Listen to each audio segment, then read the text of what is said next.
Regardez-vous, regardez vos parents, regardez votre chat qui ronronne sur vos genoux, regardez celui du voisin, qui est indubitablement moins beau, bien entendu.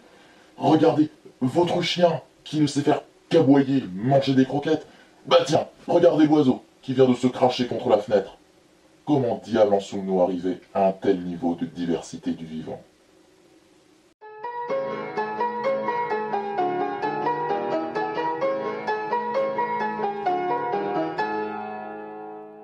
Il y a très longtemps, sur Terre, le vivant, c'était ça.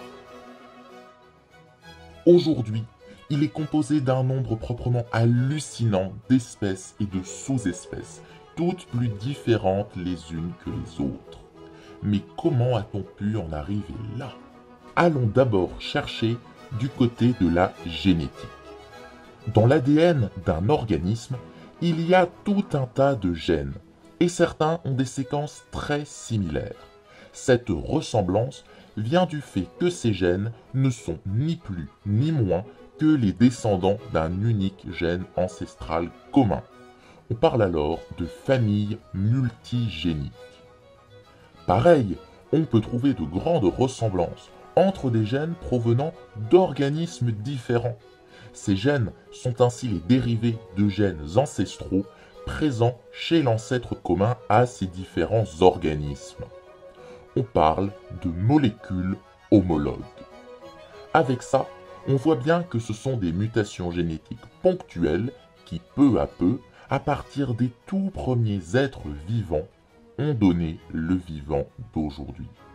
Les gènes qui s'occupent de la morphologie des individus sont très importants.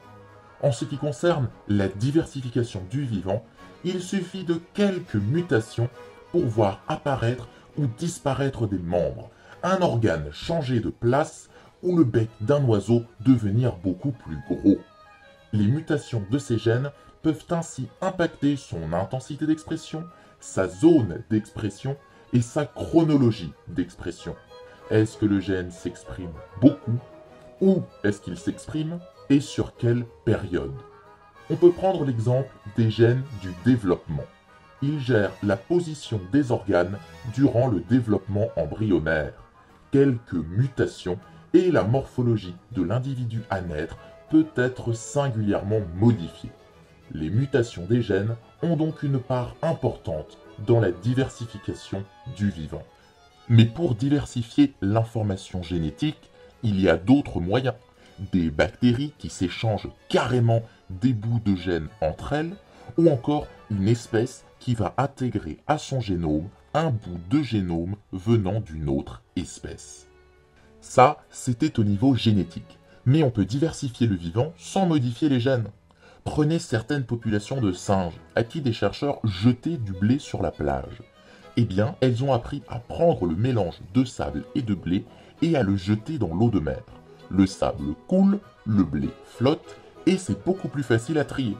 On a donc désormais des populations de singes connaissant cette technique et d'autres l'ignorant, d'où diversification. Ou la symbiose entre certaines espèces, des algues qui viennent dans l'œuf des salamandres pour se nourrir des déchets de l'embryon et lui procurer en retour du dioxygène. Il existe donc des salamandres, des algues et des salamandres vivant en symbiose avec des algues, donc diversification du vivant sans modification du génome. On a vu comment le vivant dans son ensemble se diversifiait. Maintenant, on va s'intéresser à la diversification des populations, des individus. Le premier mot qui vient en tête, c'est celui d'évolution. L'évolution, c'est le mécanisme de transformation des populations. Elle est composée elle-même de deux mécanismes, la dérive génétique et la sélection naturelle. La dérive génétique, c'est tout simplement le hasard de la reproduction. Vous ne savez pas quels allèles vous allez donner à votre enfant, et vous ne savez pas quels seront ceux de votre partenaire. C'est donc le hasard qui va décider pour vous. S'il y a une population importante, ce hasard aura peu d'impact. Il y a toujours des personnes aux yeux bleus sur Terre. Mais si on étudie une population restreinte, la dérive génétique peut complètement faire disparaître des allèles avec le temps. Sous l'effet de la pression du milieu, certains individus d'une population vont avoir plus de facilité à survivre ou à se reproduire que les autres. Une mouche disposant d'un allèle particulier va par exemple pouvoir survivre à certains insecticides. Logiquement donc, cet individu plus résistant va plus facilement pouvoir transmettre ses gènes qui se retrouveront en plus grand nombre dans la population. On parle alors de sélection naturelle. À noter que la sélection naturelle dépend du milieu. C'est bien beau d'être immunisé aux insecticides, mais s'il n'y en a pas, on dépense de l'énergie pour rien et on se retrouve avec un handicap.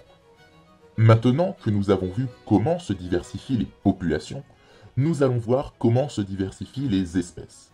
D'abord, voyons l'apparition d'une nouvelle espèce, la spéciation. Ici, on va distinguer deux types de spéciation. D'abord, la spéciation allopatrique. C'est celle qui se produit lorsque deux populations de la même espèce ont été séparées et ne peuvent donc plus s'échanger de matériel génétique. Chaque population va donc évoluer dans son coin par la dérive génétique et la sélection naturelle, et au bout du compte, on se retrouve avec deux populations différentes qu'on va en faire deux espèces distinctes. Ensuite, la spéciation sympatrique. Cette fois, une nouvelle espèce va apparaître, mais sur le même territoire que l'espèce dont elle est issue. Vous l'avez compris, pour qu'il y ait spéciation, il faut que deux populations ne puissent plus s'échanger de matériel génétique. Si pour la spéciation allopatrique, il s'agit d'une barrière géographique, pour la spéciation sympatrique, c'est plus une barrière liée à la reproduction. Par exemple, une partie d'une population de mouches habituées à se reproduire sur l'aubépine va se mettre à préférer les pommiers. Il ne peut plus y avoir d'échange de matériel génétique entre les mouches qui vont sur le pommier et celles qui vont sur l'aubépine.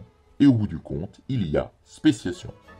Dans la diversification des espèces, si on parle d'apparition, il faut aussi qu'on parle d'extinction des espèces.